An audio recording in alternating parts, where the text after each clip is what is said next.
Peace and blessings, everyone, and welcome to the IG Live Wednesday at 1 p.m. Today we'll be with Brother Carlton Pearson.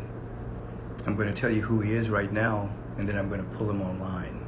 I see a number of you are joining at this particular moment, the House of Healing, and Paula, walsh, mahima, a number of you. So as you're coming on, we'll wait a moment.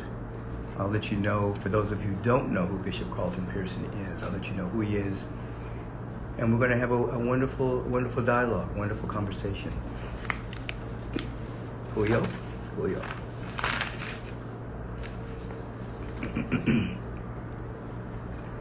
So, listen.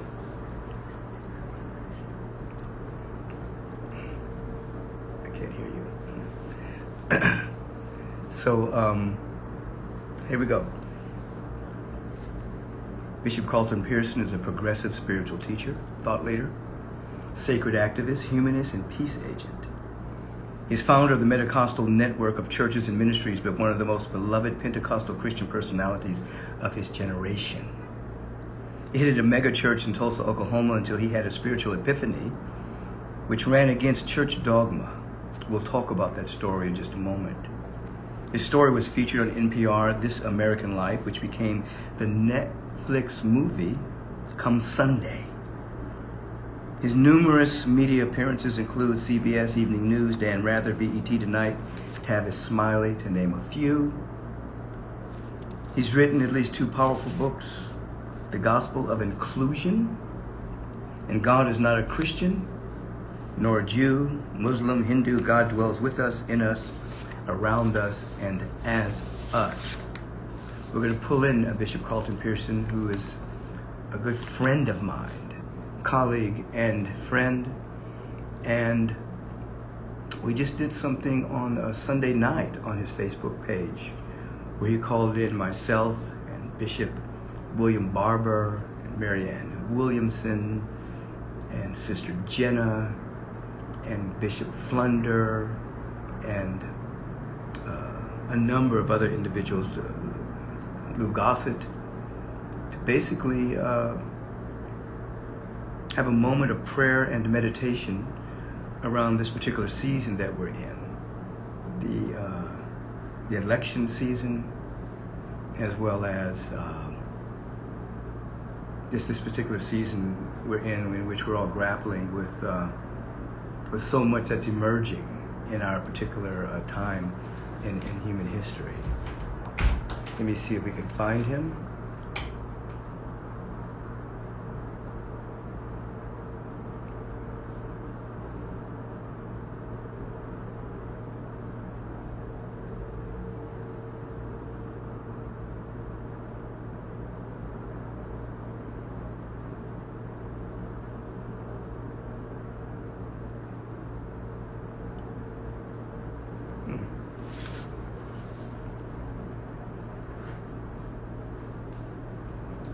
Let me see. We're trying to get in touch with his IT person right now.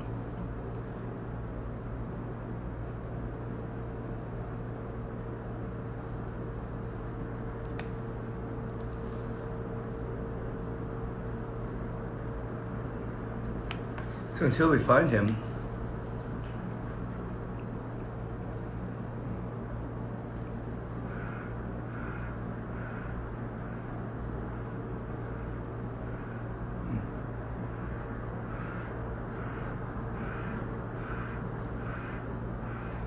let me see.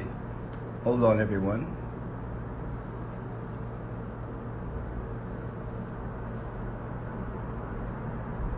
Because normally I see him on here.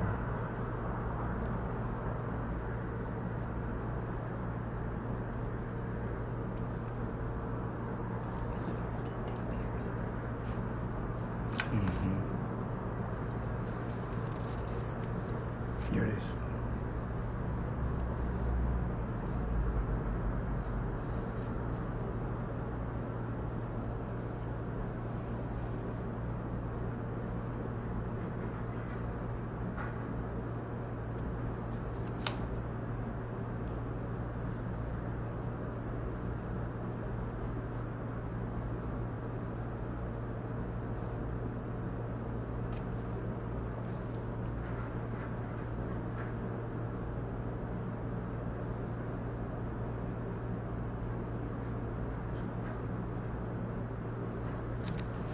You guys can look at me for a moment.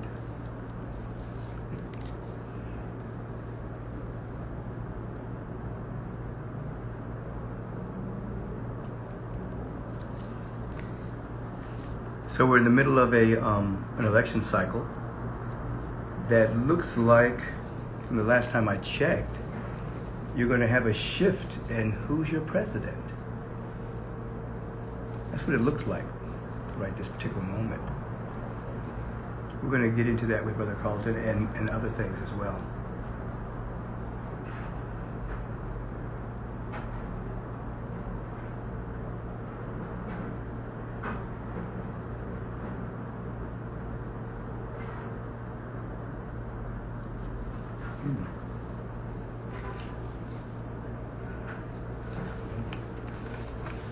So we're going to get in touch with Brother Carlton, and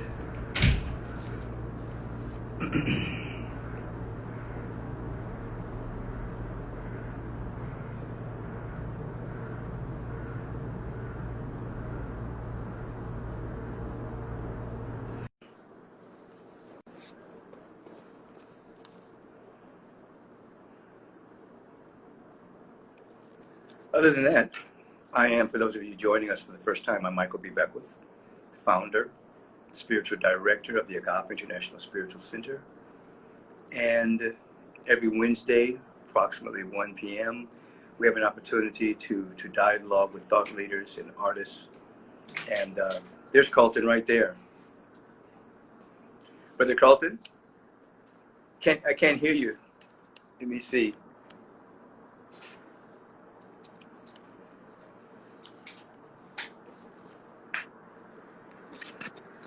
Can you hear me? Can you hear me?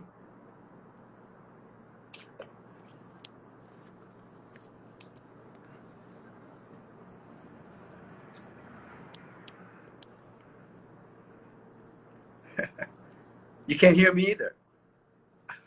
You can't hear me either. Am I plugged in properly? Oh, I see. So can you hear me, Carlton?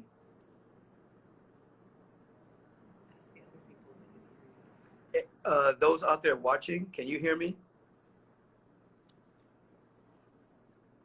Anita, can you hear me? He says, we can hear you, Rev.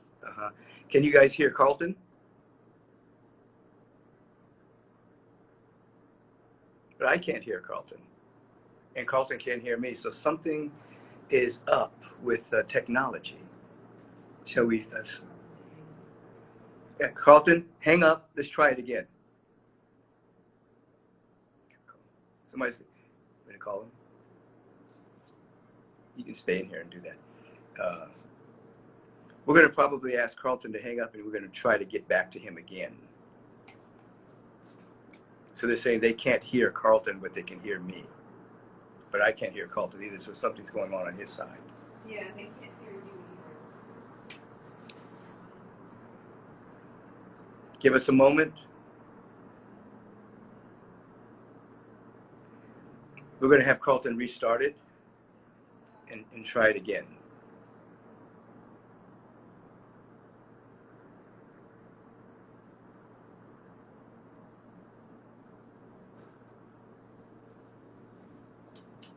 Yeah. Okay. So Carlton's gone. We're going to invite him again. And Did you push invite to join the live? Okay. Yoli, thank you for that feedback.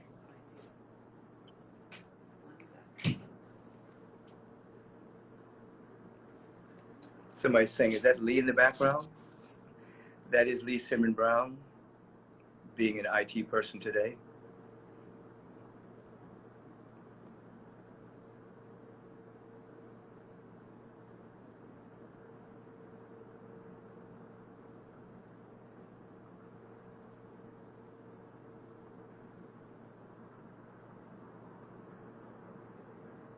Yeah.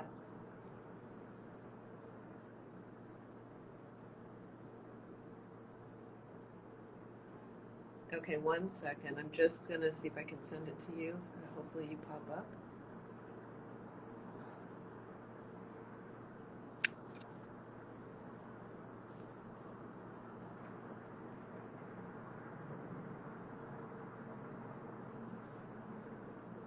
Ask him if he's using the D in his name on it. Carlton D. Pearson, correct? No, for your IG handle.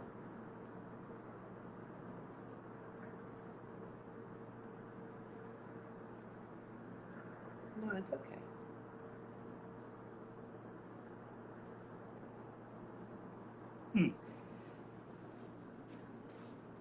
You're on there looking at him, huh?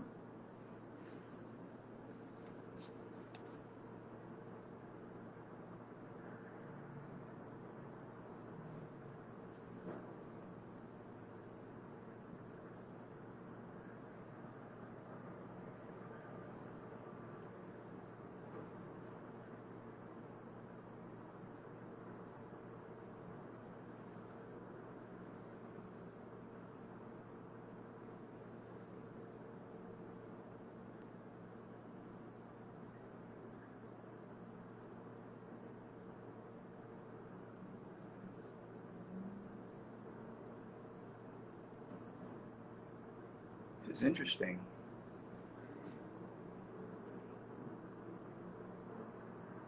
That's it. Yeah, 1 second. It just won't allow it. There it is. Yeah.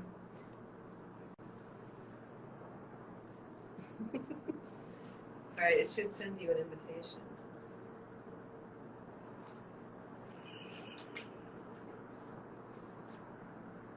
Hopefully you will. Keep talking, Russ, so you can tell. Carlton, can you hear me? He's on, but we can't have. We don't have any sound. There's no sound on your. How are you connecting on the Instagram?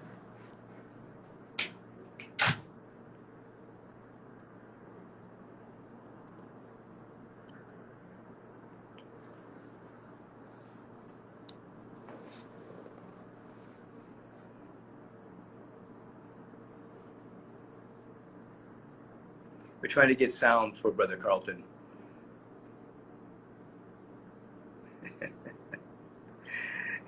Anyway, Carlton is a fine friend of mine. We've known each other for years. I'll let him tell the story as soon as we can get some sound. And he has some very powerful perspectives on life based on that which he's gone through in his own life. And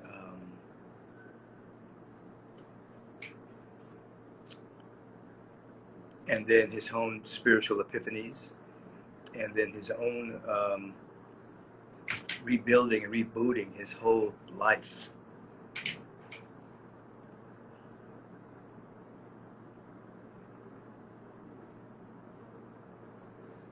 So I see we have people from Germany.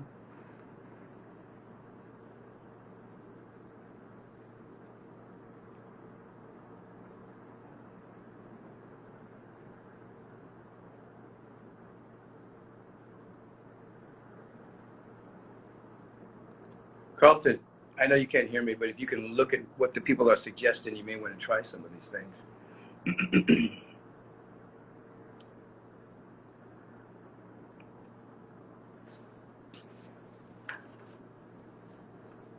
Hold on, I'll be right back. Are you on the phone with him?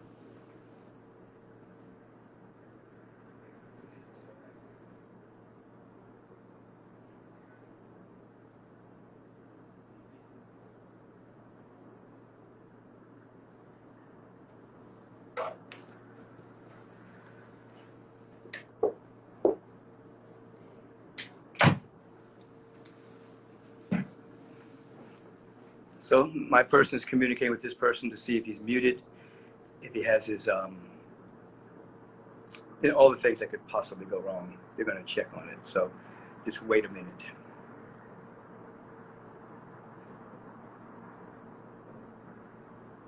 Because you want to hear Carlton.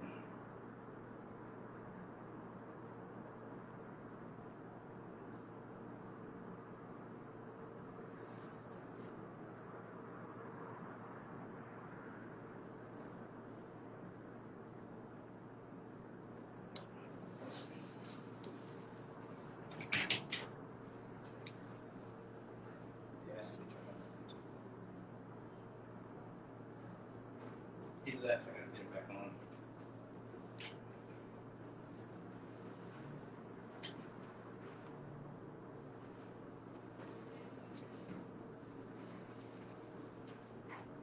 What'd you say? I'm not in an overflow.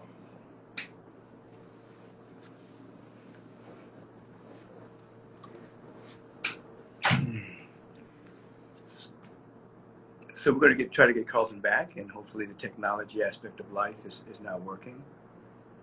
But regardless, we're living in a time in which there's a tremendous amount of anxiety for many people. I'm not putting that on you, but for many people, they're anxious. Many people have a level of nervousness and anxiety about the future, regarding who is getting into the office, and regarding so many things that are happening in our nation and in the world at this particular time. Now, regardless of who gets into office, there's a tremendous amount of work that needs to be done. There's a tremendous amount of work regarding, obviously, systemic racism, regardless our environment, the pollution of our environment, the degradation of our rainforests, an inadequate healthcare system, the threatening to take away seniors' Social Security. There's so many things that people need to be about, so that when one elects a president, the citizens' work is not complete at that particular time. The citizens' work is to continue to articulate a vision of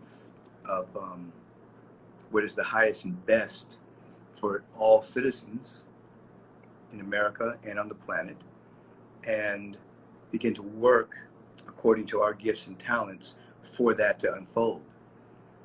You obviously have chosen to incarnate at this time in human history, where there's a sea change, a rhythm change, a paradigm shift that's going on the planet and in our particular country.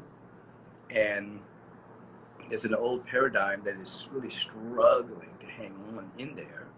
That's what paradigms do. They struggle to survive.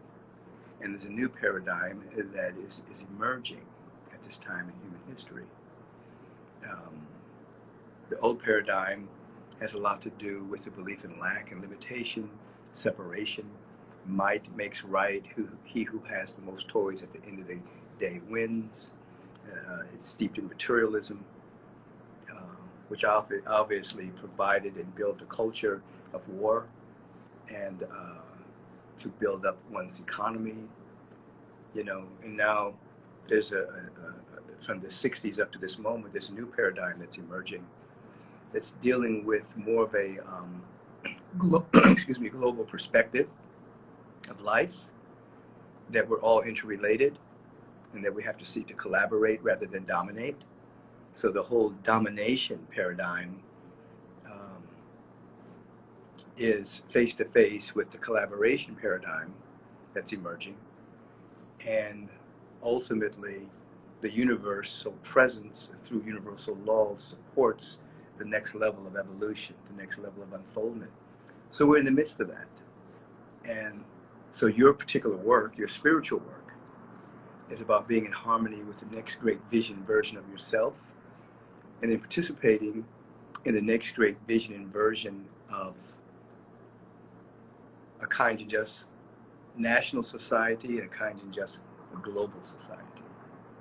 This is obviously what we're all about. So we're still seeking to get Carlton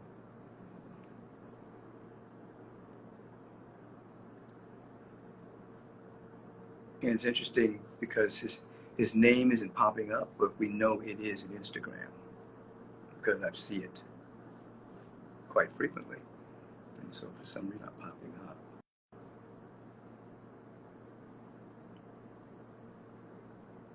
There he is. Let's see.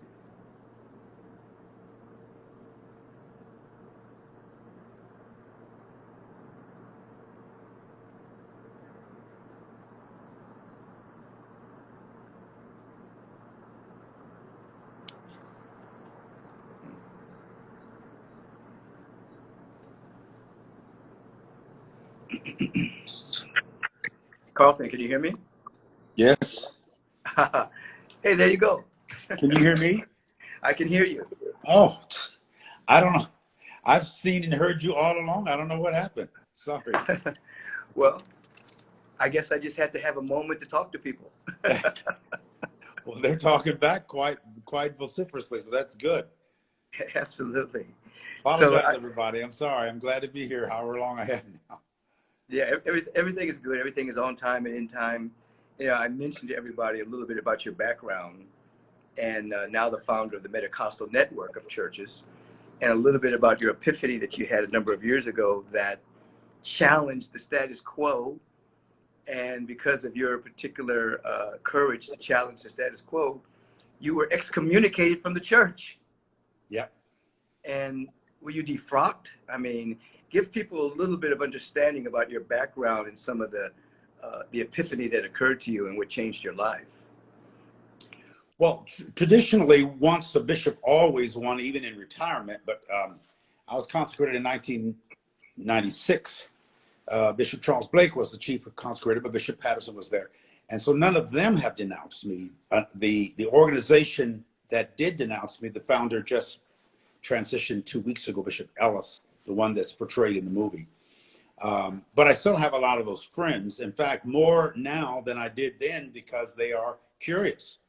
The church is feeling a bit stunted, a bit stagnated, really stunned that it can't function, because in Kojic or Pentecostal churches are very active, embracive, believing in spirit possession and praising and loud responses. They can't do that now.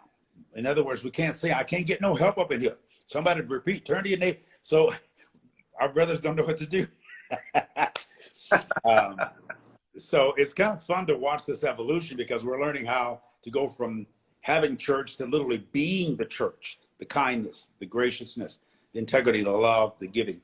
So this is something's ordained in this, universally prescribed, that we're going to have to work with and flow with. And I'm pretty excited about it. Right. The Greek renderings of the word apostate, they call me the apostate church. The word apostate actually means runaway slave.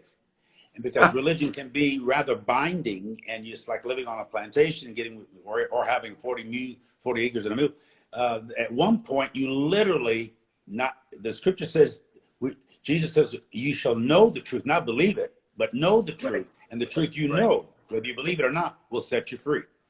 Right. I don't know how you would describe the difference between knowing and believing, but I'm sort of there right now. No, it's absolutely true. I teach that belief is an operational substitute for knowing. So you have a belief, and it's a placeholder for practice, spiritual practice, and then your spiritual practice brings you into a degree of knowing, and you don't have to have belief anymore. That the problem with fundamentalism is that they have true believers, but they don't necessarily have people who have evolved to the point of actually knowing the presence of God, knowing love, knowing the Christ. They just believe. And if you think about true believers, they deeply have a fear that what they believe is not true. So they have to speak really loud about their belief rather than live it. That makes great sense. Faith is for people who don't know, or for people who doubt. The word doubt is D-O-U-B-T, double D-O-U-B-L-E. They mean the doubting back and forth. He loves me, he loves me not, she loves me. So there's a bouncing around. But when you know, it solidifies you at a different level. Not just when you believe, but when you know in your soul and your cells. Right. Even though I went through all that rejection and it was painful, my soul and my cells remembered that I had signed up for this in some pre-incarnate reality. You would teach that better than me. And now I'm living it out, and it's like, okay, I got this. I signed up for this. I'd forgotten I entered this covenant, but now I remember, and it's okay. I can handle it. I can manage it. I can survive it. Right. So for people who don't know you, I mean, you had one of the largest Pentecostal churches in the world. You had people coming, and then you started to have this epiphany that some of the tenets that you were teaching weren't real. Like, for instance, you in the movie Come Sunday, there's a moment in the movie where you're looking at a young African girl, a baby that's dying of obviously starvation. Yeah. And you say to yourself, this person that doesn't even know anything about Christianity can't be going to hell just because they don't know anything about Jesus. And that began a train of thinking within you that ultimately got you excommunicated. And I was looking at her, the Hutus and Tutsis were returning from Rwanda to Uganda, and the babies were starving. The mothers had this forlorn look of hopelessness. They sit on the edge of the street. The baby's trying to nurse from the breast. The breast is like a deflated balloon just there. And the mother has no hope. And I'm holding my little girl, Matthew, who just turned 24, Majesty in my lap, little fat cheeks, kissing her when I wanted to, feeding her milk that had been pumped from her mother when her mother was at the church. While my wife was away, I was sitting there with my baby and my dad, and that's when it all hit me. Here I am, healthy, happy, whole. Those children starving. I wish I could feed even one of them. Even for my wife's milk, I would have done it. So I started feeling guilty and angry, if I could just at God and at the situation, saying, God, you're sucking those people right into hell. I presume they weren't Christians because David said, I once was young, now I'm old, never seen the righteous forsaken, nor seed begging bread. So I'm assuming these people are Muslims or something other than Christian. And then I was denouncing them to hell like I'd been taught. That's when I heard a voice say in my thinking, in my mind, so that's what you think we're doing, sending them all to hell? Can't you see they're already there? And that you created that, all of you who believe in hell, created for yourselves and others. Now that was like somebody hit me with a bat. Bam! Wow. I never thought of it that way. This was 20 some years ago, 24 years ago, but it hit me very strongly and it just grew on me. Shortly thereafter, you come into my life and explain my confusion. I explain the confusion. The confusion is a high state of consciousness because you're warring with the old and the new at the same time. Good. And Yeah. so there was new insights birthing in you that I just Yeah. helped give language to what was happening to you. Yeah. And subsequently, you went through hell, losing Yes, everything, being denounced, as you said, by the church, because not only, because you also talked about the fact, I mean, you have a book out that Jesus is not a Christian. I mean, excuse me, God is not a Christian. right. Or And Jesus wasn't either. Right, and Jesus wasn't either. Yeah. I mean, that's pretty blasphemous coming from in the Pentecostal context. Oh my God. Because many people don't even know that that Christianity didn't even exist when Jesus was alive. Well, most Christians in America particularly have gotten King James and King Jesus mixed up. They think Jesus spoke 16th century King's English and said, go ye into all the world and preach the gospel to every creature. A creature, when in English, when you think of creature, you think of an animal or an insect or a viper. You don't think of humans, and neither do I think some of our Anglo-Christians when they think that message came from England, London, not Jerusalem. Right. And so Pakistan. yeah. Palestine. Anything but the Middle East. So as you said, and many say for years, I don't know where it actually came from, when the student is ready, the teacher appears. Right. Not only the teacher appears, but teaching appears. You start learning things from different angles and angels that you might not have normally learned from. People come in and out of your life, articles, books, they just start coming all of a sudden, and bam, it affirms what you already know and reminds you of what you forgot. Right. And you also tell a powerful story about, obviously the Pentecostal church condemned same-sex marriages and same-sex love, that these individuals obviously go to hell as well. And you were actually ministered by Bishop Flunder at one point, washed your feet. Yeah.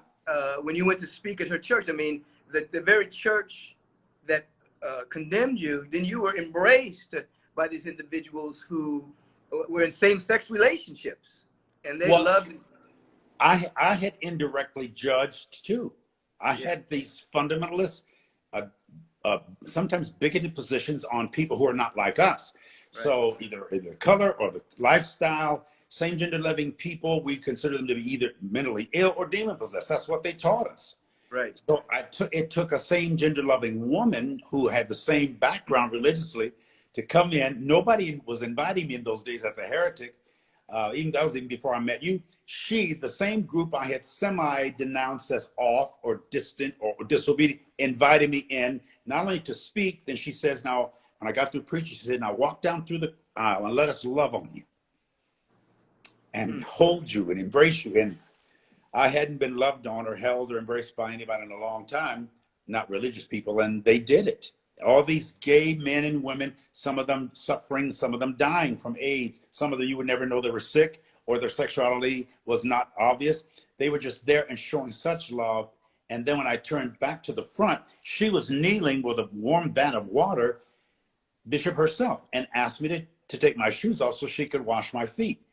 The marginalized, the people who were not included, were the ones who washed my feet when I started singing, preaching the gospel of inclusion. That was mind blowing. And I still get moved just hearing about it right now. So you have the book, The Gospel of Inclusion. Yes. And then you have the book, God is Not a Christian. Or Jew or Muslim or Hindu, but God is in us with us as us. Yeah. Right, absolutely. Now there's a vast difference between gospel of inclusion, which emphasizes the atonement through the blood. I no longer believe as much in a God that demands blood transactions or blood transitions. Right. I believe that blood would be used only metaphorically, right, as a form of life. Right. You give your life to and for, rather than the carnal, the cannibalism of so much of Christianity. So yeah. That freaks people out, but it also turns millions on. Maybe we got part of it wrong. Right. I always teach that when Jesus says, this is my blood, drink of it, he's actually saying, these are my teachings. Eat and embody my teachings. Yes. He's not teaching cannibalism. He's teaching to embody, going back to the point you brought earlier, going beyond belief into knowing. Yes. Take this and digest this and assimilate it into your being and then live it, Yeah. And that's the bread of life. That's the bread of life. Yeah. Very so good. Actually, so now you use the word metacostal rather than Pentecostal. You say metacostal. What does that mean? Metaphysicians are those who look beyond the physical and who can spiritualize life differently than religion imposes. And sometimes that even then scripture imposes. Now we're Pentecostals who already know about transcendence, esoteric movements, going to other spaces and places in consciousness, though they don't use that language, but that's the experience. So I wanted to maintain my Pentecostal roots in transcendence and still embrace the wider, expanded way of thinking scientifically and spiritually of metaphysics, which you teach so excellently. And I had those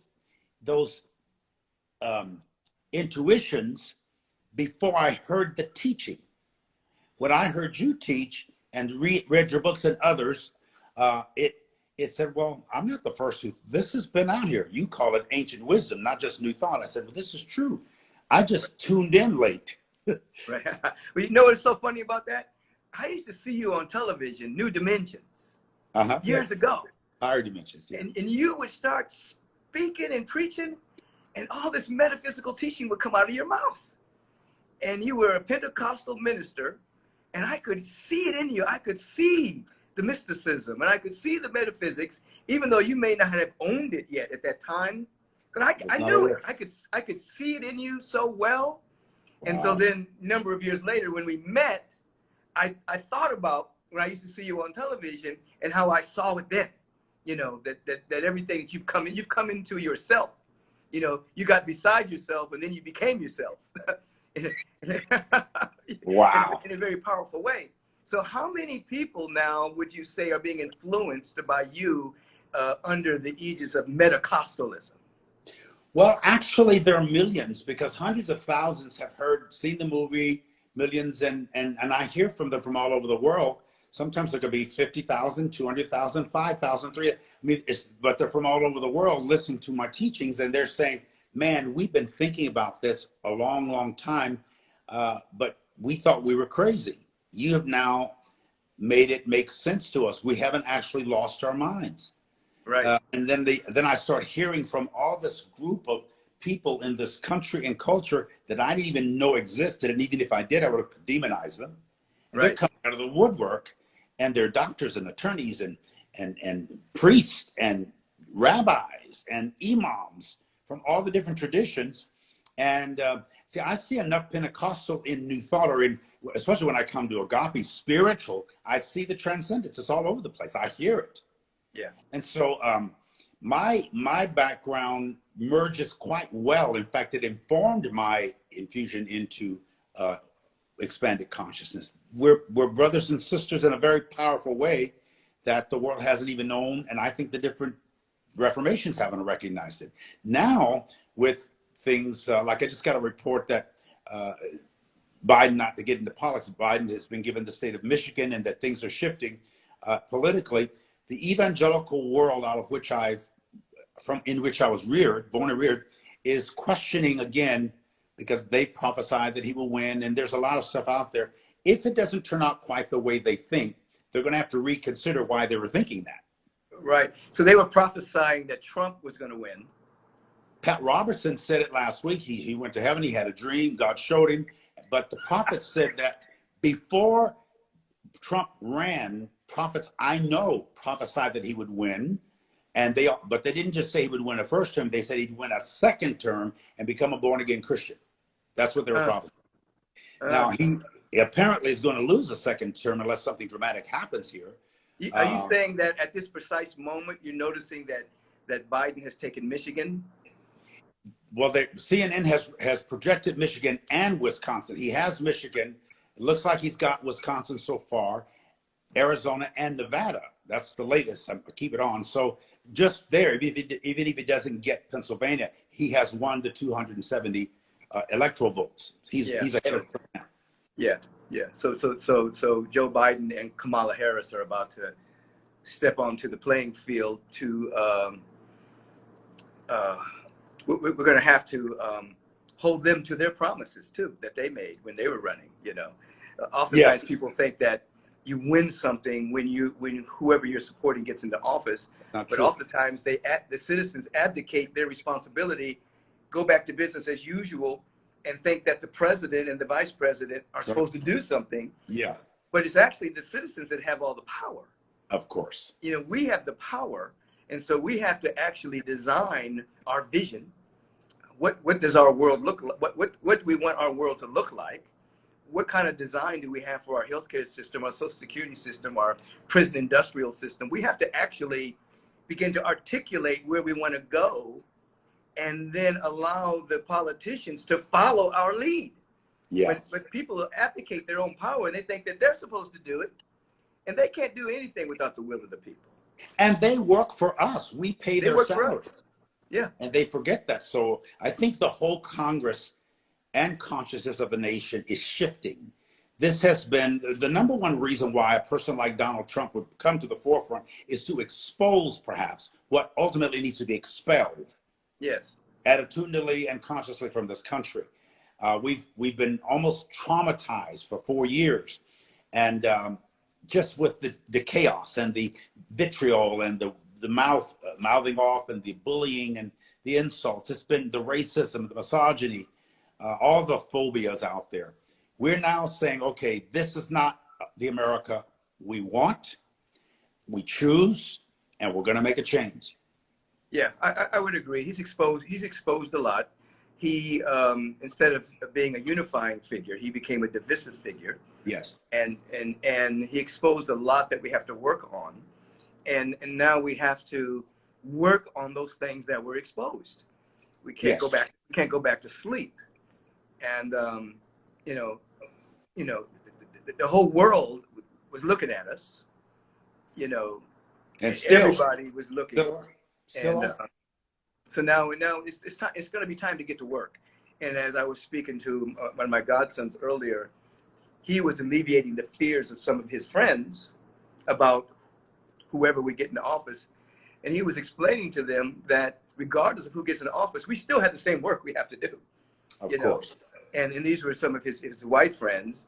And he was saying, listen, we've been doing this kind of work for years, you know, as Black people, Sure. you know, first survival work and then work to change the system. We've been doing it for a long time. Come on, Yes. jump in. We all have to work together to create a And conscious society.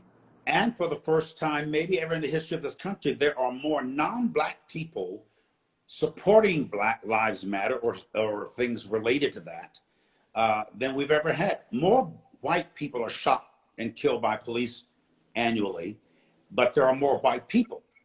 Yeah. Oh, yeah. Percentage-wise, there's more Black people, but there's more white people that get killed by police officers. Right.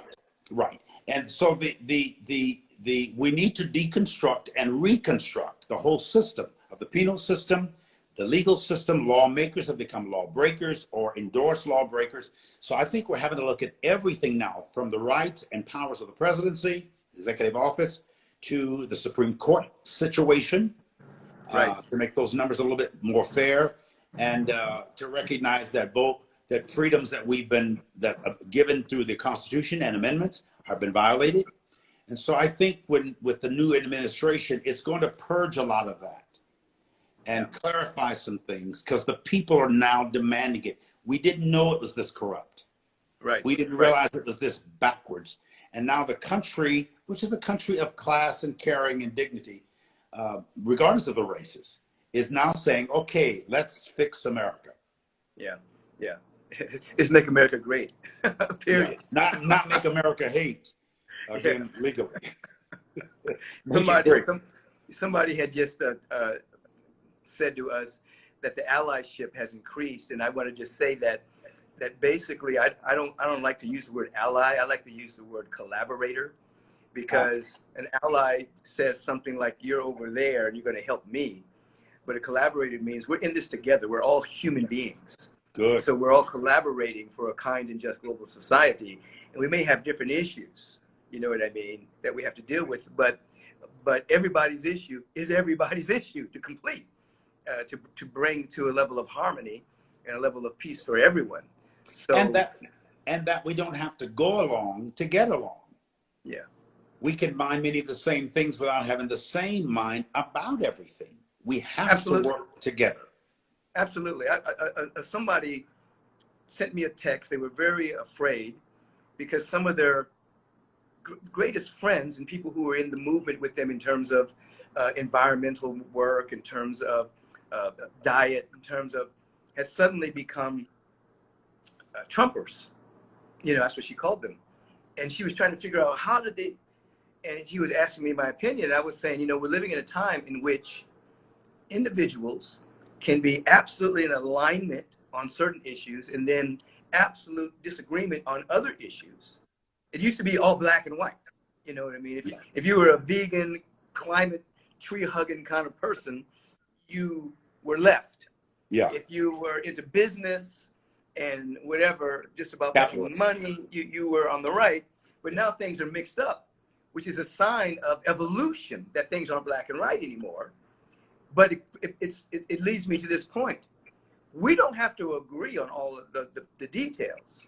What we have to agree upon is, what does a kind and just global society look like? We have to begin to live at that level vibrationally.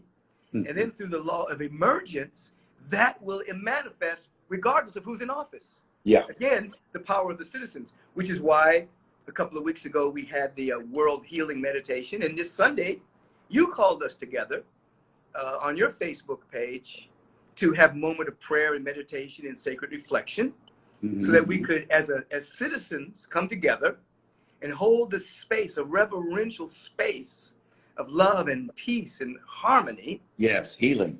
That we can, you know, you had Lou Gossett and me, Marianne Williamson, Sister Jenna, Jesse Jackson Jr. Jesse Jackson Jr., Bishop Flunder. What was the rabbi's name you had with us? Rabbi Barkley. Lives in LA there. Mark Barkley. Rabbi Barkley. You brought us all together Sunday night, which was 5:30 Pacific time, to give reflection and to pray and to put into the atmosphere the possibility of not only having a peaceful election, but that regardless of who was in the White House, we could begin to move towards a higher vision. And I still getting feedback from that. And I think people can still watch that, right? On your Yeah. Facebook? Yeah. Over tens of thousands are watching since we aired it. So live. And the last time we did that was when it was the day that Trump came to Tulsa. Right. And the rally bombed. Right. This next time we did it just before the election, the day before the election, 2 days before the election. And we found out, that I don't know that we had any particular direct influence on what happened, but the outcome is turning out to be different because there's enough of us in our collective consciousness who want the best for the culture and the country, who want healing and unity. And we understand that the Greek word for agreement is symphoneo, where we get this word symphony. Doesn't mean to sound the same, doesn't even mean to sound alike, but it does mean to sound together. Yeah. And we want to sound together, even with the partisan politics. We can do our thing together and not work against each other. Right. Now, right. the healing has to begin anew. Right. So I want to just call people's attention to the fact that you can still go to Bishop Carlton Pearson's Facebook page and you can watch that particular iteration of prayer and meditation. You can watch the entire thing on his Facebook page. Yeah. You can also go to zionearth.com, SION earth.com, in which a few weeks ago we did a healing for the entire world, and we brought I did a visioning for the planet, had some sacred music, some sacred technology. So these kind of things, I believe create a field, a living vibratory field that allows for miracles to take place, that allows for the that which is invisible to begin to be visible, the manifestation of harmony and love and peace and wholeness. This is the kind of work that we're seeking to do, going back to Bishop Carlton's first point, moving from being a believer to actually knowing the truth that makes us free. So prayer, meditation, life visioning, study, fellowship, hanging with high consciousness people moves you from merely being a believer with an opinion, because everybody's got opinions, to actually knowing the truth of your being that sets us free. And this is necessary. And you know what's beautiful about this, Bishop? A small group of people that know something are way more powerful than a lot of people that have opinions. Vibrationally. That's great. That's good. Vibrationally. If you have a small group of people and they know for sure that 2 + 2 is 4, and you got 1 million people that think 2 + 2 is 5, that small group of people is going to get the math right and make a difference. And that large group of people is just going to have an opinions about it, That's and so we have to really, we have to do our inner spiritual work. Spiritual work, as you know, is not namby-pamby. It's not frivolous. It's not anemic. It's powerful. When you have a change of consciousness and that new wine goes into those new wineskins, your whole perspective changes. The energy that flows through you and the confidence and the ability to get things done is amplified.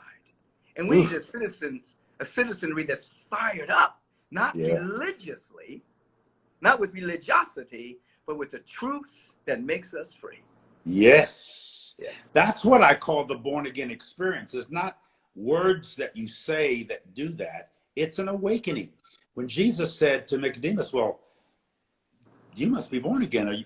Nicodemus said, what do you mean born again? So you wouldn't have recognized my divinity or yours unless you'd have an ethereal. The word again is the Greek word anothen, where we get the English word another or an ether or ether. Jesus was saying to Nicodemus, you've had an ethereal awakening, an expansion. You've come alive. Yes. And that's what I feel is happening, not as somebody responding to an altar call. It's you can hear in your soul something saying, reconsider what you believe, why you believe it, and how those beliefs add to or subtract from the quality of your life. Yes. Which is what I did 20-some years ago. Yes.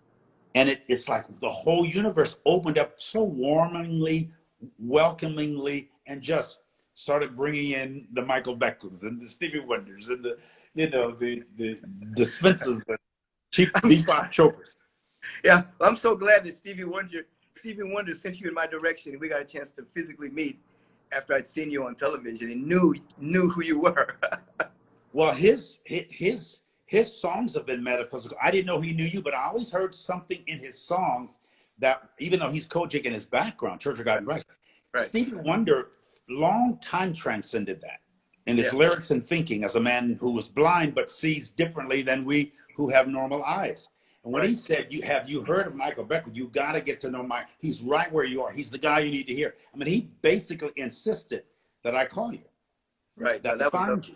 That was fortuitous. I Yes. love Stevie. I love Stevie. I did his wedding last year. He adores you. I mean, he respects you. He could have mentioned 10,000 people. He only mentioned you. Yeah. No, we So- have a deep respect for each other, and you know, he's been to my office many times, and we chopped it up and prayed together. And he's one of the greatest musicians, great poet, great Ever. songwriter, Ever. of all time. Ever. Yeah. So Ever. so prophetic. When he did intervisions after he had that car accident, you know, it was Yeah. all over. You know, Yeah. He had an epiphany.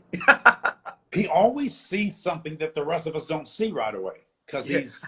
he's naturally blind, but spiritually more intuitive, sensitive. He can just feel the room. It's amazing. I remember one night I used to go to his studio. It was when Sarita was making her transition, and I would go to the hospital and pray with her. But we'd meet back at Stevie's studio, and Stevie doesn't know has any relationship to time, you know. And so 2 or 3 o'clock in the morning, I gotta go. And he's still talking. And so at one point, we're sitting talking. There's a bunch of us in the studio, and I leave and go to the back of the room behind him just to kind of rest for a minute. And all of a sudden, Stevie turns around as if he can see me. Dr. Beckwith, what do you think about that? And his sense was so acute I do. that he knew exactly where I was in the room. I wasn't saying anything. I was just sitting there kind of in prayer.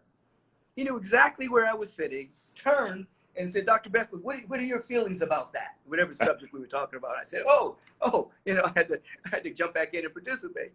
But his sensual perception was so acute. It was very powerful. Well, anyway, I'm glad that Stevie brought us together through Mark Victor Hansen, and it's been a joyous, wonderful fellowship and friendship that we have, and we're always here for each other. As you text the other day, brothers forever, you know. Forever.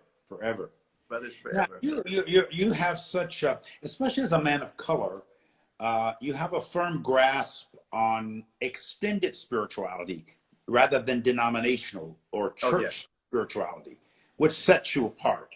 And you're very humble about who you are. You don't, so many, from Cicely Tyson to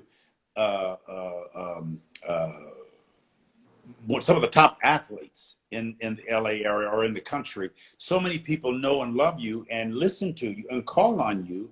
And you talking to me, we might be eating some of your vegan food, and you just got off the phone with who knows who. or they're calling you while we're talking. You just take it and move through life. You're a pastor to many celebrities and many powerful people who may be members of other denominations or go to other churches, yet they call on you when they want real pastoral counsel that is seasoned with wisdom and expansion. Yeah, Very unique role.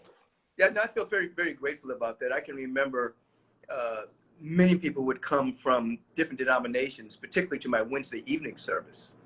And I knew they belonged to different Kojic churches, you know, and we would talk. And I would say, I notice you're always over here. Don't you belong to so-and-so? They say, yeah, you know, we go there. That was the church of my mother, the church of my grandmother. You know, we have good fellowship there. But when I have a real problem, I got to come over here and hear how to deal with it, you know, spiritually and metaphysically. Yeah. You know? So they had feet in both camps. Yeah. You know, and I didn't have any problem with that. I don't have any problem with that. I want people to grow and unfold as their heart leads them to do so. Sure. And they can feel that from you. Yeah. You're a very low maintenance friend, and you're not a pastor that weighs heavily on the people. The people adore you, but you don't take from us what isn't yours. You don't demand of us what isn't ours. And so I think that that model of pastoring or ministering is unique to your spirituality.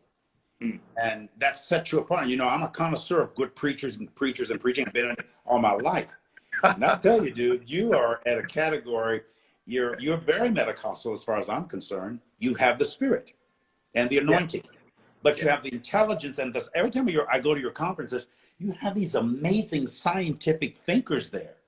I didn't even know they existed. And I said, where's this guy? And the meeting, and they become, I think, even enhanced by the spirit of revelation of the conference. There's just an anointing there that, in fact, the first time I spoke for the conference, but I stayed over Sunday morning. And when the choir, your choir, mounted the stage, and all these beautiful colors, cultures, denominations, recognitions of ethnicities, I just started crying. So I said to Gina, I said, babe, that's what I always wanted to see in Azusa, and I never got to see it. What is happening, or what I'm feeling in this place with this man whom I just got to know, and the whole realm of science of mind and new thinking and new thought and expanded ways of thinking. This is what I want to be when I grow up. And now you are. And now I'm getting close, and I'm just so, I've never felt freer or happier or more curious or eager to do than I have since I met you. You know what? I feel the same way. I feel like I have finally become the person I've always wanted to be. You know, I look back over a number of years, and there was some what I wanted. I was working on some things, and I realized recently, I said, you know what? I've actually become that, you know. And I'm not saying I'm a perfect human being. I'm not, but you know, I've become who I wanted to be. Categorically, same here. As an individual, you know.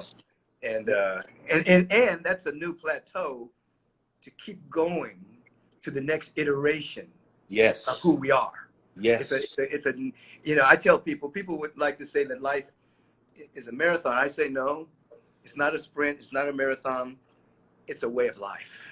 Way of life. There's no tape where you cross the tape and you made it. You continually grow because we're infinite, eternal beings. Infinite. And there's always more of us to be revealed.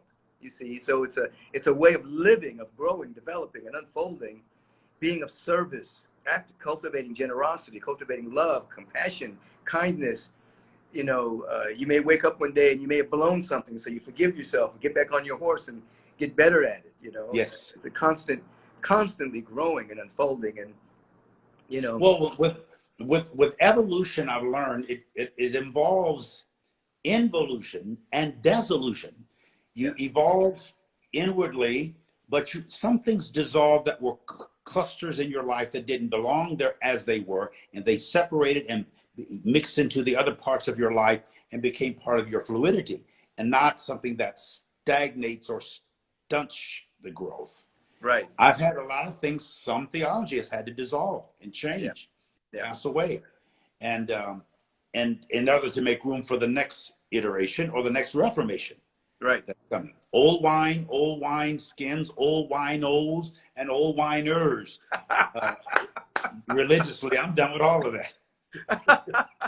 That's great. That's great. Yeah. I want people to understand what you said, though, because involution always precedes evolution. Involution is akin to planting of the seed. And then there's dissolution, where you're letting go of anything that doesn't belong to you. And then evolution is the unfoldment of the idea that was in the seed. So and many people, they want evolution, but they're not doing the involution work. They're not planting seeds. They're not having the proper thought. They're not visioning. They're not praying. They're not connecting. You have to have an involution before you have evolution. And that's how it works. That's that transcendent awakening, I think, that people are experiencing. This is global. I've never, and you know, you have to understand, from my classical Pentecostal fundamentalist background, that's millions and millions of people who are wrestling with confusion, distortions, and curiosities that they don't have permission to even pursue. And they're Right. calling and listening and watching and saying, there's got to be more. Carlton, Right. tell us, is it okay for us to think this? Or I've actually had some of them say to me, have you ever heard of Michael Beckwith? I said, not only have I heard of him, I hear from him, even if I'm just listening to a cassette of something he preached 20 years ago or his sermon last Sunday. I said, is he okay? I said, of course. Are you okay? Growing? Are you ready? Yes, I can't get enough of him. We keep turning him. My mother likes him. I thought, how old is your mom? My mama's 80-some years old. Or my grandkids listened to him and told me about him, something like that. Right. I get a little braggadocious every once in a while. Oh yeah, I've known him for years. But that's all right. I do the same with you. Oh, so listen, before we close off this part, I just want people to know that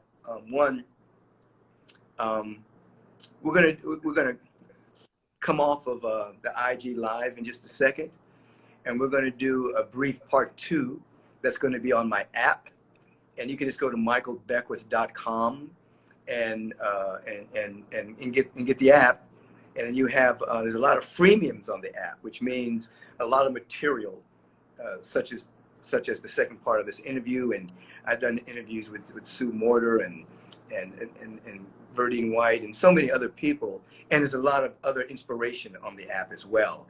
So that's going to happen. And 2, be sure to if you haven't seen Bishop's movie Come Sunday on Netflix, watch it, because it'll fill in some of the gaps. Obviously, you can't tell the full story in a short movie, but it'll fill in some of the gaps of what he was talking about in terms of what he went through when he was called the heretic and ultimately was excommunicated from the church. It's a great movie. Who was that played you in the movie?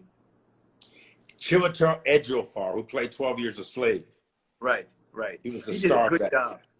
And one of our Agape members, Bondi Curtis Hall, was in the. He was one of the guys that was denouncing. He played the bishop. He played the bishop who denounced me. Yeah. Bondi Curtis Hall. He's a longtime member of Agape, and we were in a singing group together called Tag. And Bondi's been a member of Agape for years. You know, I didn't know that till he showed up to New York airing, the New York showing of the show, of the movie. I got to talk with him then, and he started talking about you. Right. And I said, I didn't even know he was a part of Agape. Oh yeah, for years. He used to sing at Agape. He was a singer. He was in the group Tag. And that's another example. Jason Segel, who played in the movie also, has been coming to Agape now for the last year, bringing his girlfriend. He says, we love it. We don't miss it. We adore it. He was there every Sunday. He was there every Sunday until COVID hit. Yes. And now he's watching online. Yeah. Yeah, he loves what he said. And, you know, he's Jewish. He went to Catholic schools in the daytime and Hebrew schools at night. He's very radical inclusive, but he said, where can I find something like this? And I said, Michael Beckwith, Agape. I look up Agape Spiritual International. And he said, he started going and hasn't stopped. And he brings friends. Beautiful spirit. So humble. Yeah. So I want people to know to go to Netflix, watch your movie. 2, go to Carlton's Facebook page and get the download on the reverential prayer and meditation. Go to Zion Earth, SION Earth.com, and see the global meditation that was done a couple of weeks ago. And how can they find you, Carlton? I mean, you have a regular Facebook thing every week, right? Yeah, Facebook, Carlton D. Pearson. That's my Facebook page that has no limits to how many people can be on or watch or be a member or a fan or a friend or an observer. That's Carlton D. Pearson, or bishoppearson.com is the site. But I try to get people to come to my Facebook page, because that's where I do most of my speaking and lectures and music. And starting January, we'll have these Zoom things where I'll interview you and people like you and just pick your brains and put it out there for the Absolutely. People. And Carlton can sing too. I'm gonna get you to sing on the Zoom in a couple of minutes, Carlton. Oh, sing a little something. I hardly ever sing anymore. Think about what you want to croon. Just a couple of moments. Maybe I'll play something. Okay, whatever. So Carlton, hey, thank you, brother. I'll be with you, sir. I love you. See you in a few minutes. See you in a few moments. Appreciate your presence. Appreciate your presence in my life. And I love the Mutual. fact that Majesty likes to sing at Agape, your daughter. And she was moving And to she's LA. planning to move out there, and she'll be with you every week when she's out there. She loves Yeah, you. Loves the church. she's a sweet spirit. You done good with her. Yeah, Thank you. Thank you. peace and blessings. You too. Love your kids as well. Absolutely. All right. So everyone, that was Carlton Pearson, beautiful soul. As you know, I'll see you on Sunday at agapelive.com or on our Facebook page or on YouTube. We'll see you at one of the 3 services.